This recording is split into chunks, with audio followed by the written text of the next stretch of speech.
একদম তৈরি হয়ে গেছে আমাদের স্পাইসি কর্ন চটপটা।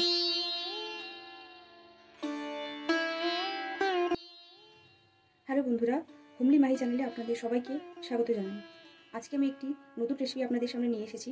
সেটা হচ্ছে ভুট্টার একটা চটপটা রেসিপি। এটি সকাল এবং বিকেলে স্ন্যাক্স হিসাবেও আপনারা ব্যবহার করতে পারেন। এটি যেমন স্বাস্থ্যের পক্ষে খুবই ভালো, ঠিক তেমনি খেতেও কিন্তু খুবই ভালো লাগে।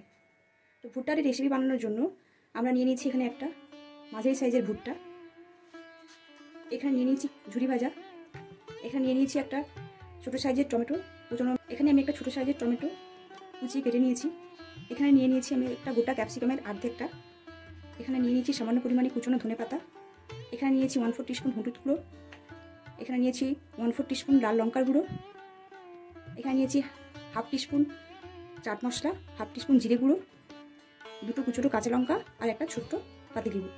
প্রথমে আমি ভুট্টাটাকে ভালোভাবে ছাড়িয়ে নেব। দেখুন বন্ধুরা, ভুট্টাটাকে কিন্তু আমি খুব সুন্দরভাবে ছাড়িয়ে নিয়েছি। এবার এটাকে আমি সেদ্ধ করে নেব। প্রথমে আমি গ্যাসের মধ্যে একটু কড়াই বসিয়ে নিয়েছি। এরপর এর মধ্যে আমরা দিয়ে দেব এই বাটির 1 বাটি জল। এরপর আমরা এর মধ্যে দিয়ে দেব ছাড়িয়ে রাখা কাঁচা ভুট্টাগুলোকে। এবার এটাকে আমরা সেদ্ধ হতে দেব। দেখুন বন্ধুরা, ভুট্টা কিন্তু ভালোভাবে সেদ্ধ হয়ে গেছে। আমরা প্রায় 5 মিনিট মতো এটাকে আমি সেদ্ধ করে নিয়েছি। এরপর আমরা এটাকে তুলে নেব। আমি একটি ছাঁকনির সাহায্যে এটাকে তুলে নিচ্ছি।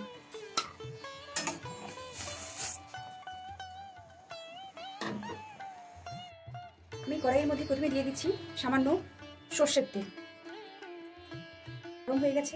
এবার আমরা এর মধ্যে দিয়ে দেবো একটা ছোট্ট টুকরো আদা গ্রেট করে নেওয়া। এর মধ্যে দিয়ে দিচ্ছি কাঁচা লঙ্কা, দিয়ে দিচ্ছি কুচনো ক্যাপসিকাম, আর এর মধ্যে দিয়ে দিচ্ছি টমেটো।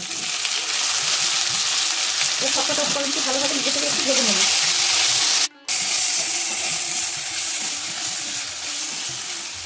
হালকা আঁচে আমরা সমস্ত উপকরণগুলোকে একটু নেড়ে চেড়ে নেব।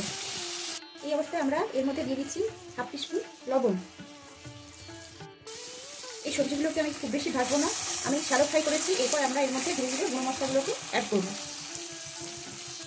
আমরা এর মধ্যে দিয়ে দিচ্ছি হলুদ আর শুকনো লঙ্কা গুঁড়ো, দিয়ে দিচ্ছি চাট মশলা আর গোটা জিরে গুঁড়ো। সবকটা গুঁড়ো দেওয়ার সময় কিন্তু আপনারা গ্যাসের ফ্লেমটাকে রোটে রাখবেন, নাহলে মশলাগুলো পুড়ে যেতে পারে। মশলাগুলোর সাথে সবজিগুলো ভালোভাবে মিশিয়ে নিয়েছি। এরপর আমরা এর মধ্যে দিয়ে দেবো সেদ্ধ করে রাখা ভুট্টাগুলোকে। সমস্ত ভুট্টাগুলোকে আমরা এর মধ্যে দিয়ে দেবো। ভুট্টার সাথে সবজিগুলোকে ভালোভাবে এপিট ওপিট করে ভালোভাবে নেড়ে চেড়ে দেবো। ভুট্টা আমাদের একদম রেডি হয়ে গেছে। এরপর আমরা এটিকে একটি পাত্রে নামিয়ে নেব। ভুট্টাটিকে আমরা একটি পাত্রে ঢেলে নিয়েছি। এরপর সবশেষে আমরা এর মধ্যে দিয়ে দেবো সামান্য ঝুরি ভাজা, দিয়ে দেবো লেবুর রস,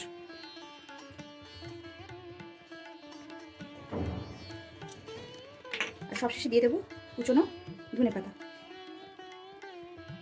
দেখুন বন্ধুরা, একদম তৈরি হয়ে গেছে আমাদের স্পাইসি কর্ন চটপটা। রেসিপিটি কেমন লাগলো আপনারা অবশ্যই কিন্তু কমেন্ট করে জানাবেন। আর এরকম আরও নিত্য নতুন রেসিপি পেতে আপনারা চ্যানেলটিকে লাইক, কমেন্ট, শেয়ার এবং সাবস্ক্রাইব করবেন। আজকের মতো এই পর্যন্তই। দেখা হচ্ছে আপনাদের সাথে পরবর্তীতে নতুন কোনো রেসিপি নিয়ে।